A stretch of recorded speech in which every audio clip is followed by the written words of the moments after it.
are starting to emerge. Kylie, put up the first one.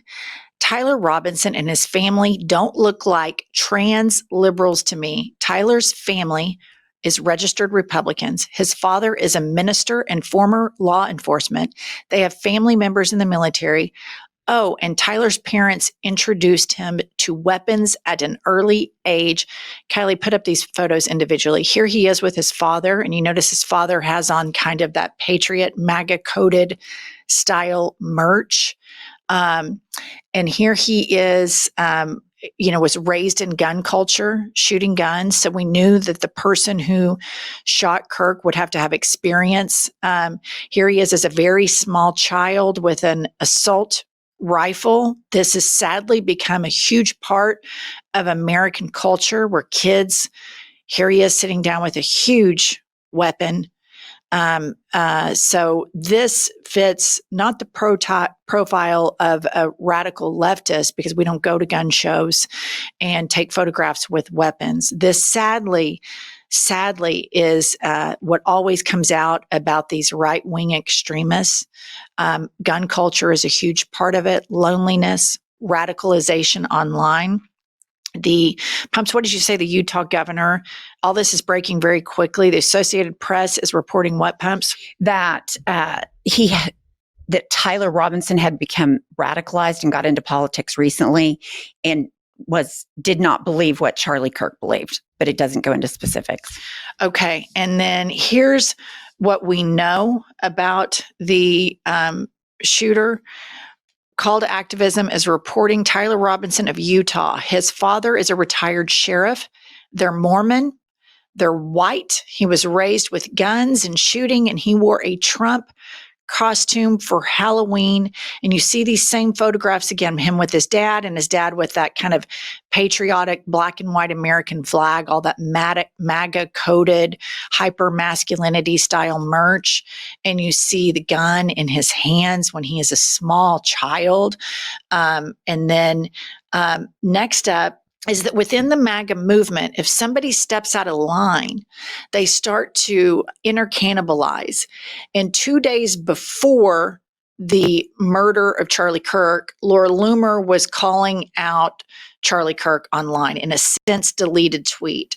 She tweeted that Charlie Kirk had stabbed Trump in the back and didn't have Trump's back and all of this other stuff. She since deleted it. Now she's gone on that she's going to make a list of all the leftists and liberals and Democrats that she thinks contributed to Charlie Kirk's murder. And in fact, what contributed to it is a Republican family that teaches their children about guns at a very young age. And sadly, this has become such a part of right-wing American culture. And I want to say that this makes me sad. This makes me sad for that family, makes me sad for that kid, because our politicians have never, ever responded to gun violence. We've had presidents shot. Charlie Kirk has been shot. Hide and watch. What they're going to do after this is they're going to continue on the same path they always continue upon, which is more guns, more accessible all the time. In Oklahoma, where we live, they have vending machines with ammo in them in 7-Elevens and other type convenience store. I'm not sure if it's a 7-Eleven. I don't want to get that wrong, but like convenience stores, there are ammo vending machines. Billy Baldwin points out this on Twitter. Are you down in the dumps with your current business software? House Call Pro. Do you need help with? He's not black. Charlie Kirk's killer, Tyler Robinson. He's not black. He's not trans. He's not Muslim. He's not an immigrant. He is not a Democrat. Meet Charlie Kirk's assassin, Tyler Robinson. He is a white, Christian, conservative, Republican male with a gun again. And statistically, when all of this was going on, when Fox News started declaring war, when Jesse Waters and Laura Ingraham, which recklessly tried to rile up their base that somehow the left was in charge of this, statistically, I knew that this was probably a white male, as all shooters are. And this seems to be MAGA grown terrorism. MAGA is a culture that embraces unrestricted access to guns. at all times. They want guns to have more rights than women. This is the don't tread on me crowd. This is the crowd that if anybody steps out of line to their dear leader, they get death threats, even within their own party. You can go no further than to ask Mitt Romney or John McCain before he died of a brain tumor. This is what happens to anybody who steps out of line with the cult leader. But Fox News and these right-wing influencers would have you believe that people like us that want people to have health care, that want a safe place for Charlie Kirk to have gone and done his job. I wanted Charlie Kirk to be able to go do what he wanted to do, even though I disagree with all of the hateful shit that he says. The world that I want to live in is a place where Charlie Kirk is not shot. And so what they've done, what Fox News and all of these right-wing influencers putting targets on so many liberals' backs, they've started a whole website about Charlie's murderers and listing people online and doxing them. And this is a homegrown problem. Donald Trump has the most divisive rhetoric that I've ever heard in my life. I've never heard American presidents speak out against their own citizens. And while all this was going on, these right-wing influencers were riling up, and Fox News was riling up the base and saying it's all these leftists. The Utah governor also revealed that there's a huge bot farm of Chinese and Russian bots that were in the algorithms owned by all of Trump's supporters.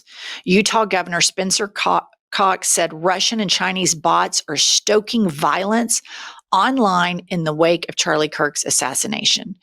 So when Donald Trump found out that Charlie Kirk had been assassinated, executed, killed in cold blood, he was meeting with architects about his ballroom.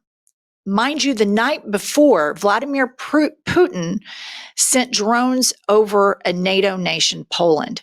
One would think that an American president would have been in the Situation Room the next day. But he was meeting with architects for a vanity project that he has. This is a very serious time. We do not have serious people in charge that care about cleaning up their own political party. And they attack anybody who steps out of line against Donald Trump.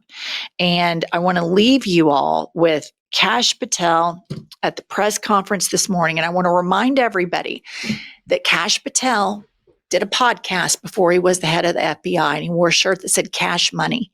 And he sold ivermectin and all this other snake oil. And all he did was talk about the release of the Epstein files ad nauseum on this podcast. And that was enough for Trump. And he went hard in the paint for Trump. This guy doesn't care about facts. The guy doesn't care about truth. He was a Trump loyalist, is a Trump loyalist. And the FBI has been built off the backs of career law enforcement people. The MAGA Republicans have started just a smear campaign about law enforcement, and they fired people that were career law enforcement people and put Cash Money Patel in charge of the FBI. That's like Pumps and me being in charge of the FBI because we supported Kamala or something. It's insane. All right, play the clip. This is what happens when you let good cops be cops. The FBI and our partners are proud to stand here today together to bring justice to the family of Charlie Kirk. You know what he's not going to say? What he's not going to say is what a objective FBI official would say is we have a problem with domestic terrorism and we have a gun problem and we are getting less and less safe. Children shouldn't be at gun shows holding assault rifles at a young age because then at some point they spend some time online and they get radicalized and they go shoot people in cold blood. This is not a civil society. This is a homegrown, MAGA-grown incident. And we were wrong. Everybody was wrong that is trying to rile people up about this. We need to get to the root of the problem, but they don't want to because this administration pardoned all of the January 6th violent offenders. And they have the audacity on Fox News to tell you that the people who want these Trump supporters to have health care and have livable wages and have their Social Security benefits waiting for them, they want to tell you that we're violent, and it's bullshit, and they're liars, and this is homegrown MAGA shit as always. All right, we'll be back later on today. Support our show by click the link below so that we can keep doing this every day. Go buy our book, Life is a Lazy Susan of Shit Sandwiches, and let's keep our community strong, and let's not let these lies and gaslighting deter us from trying to save this democracy. We'll see you all later with more news.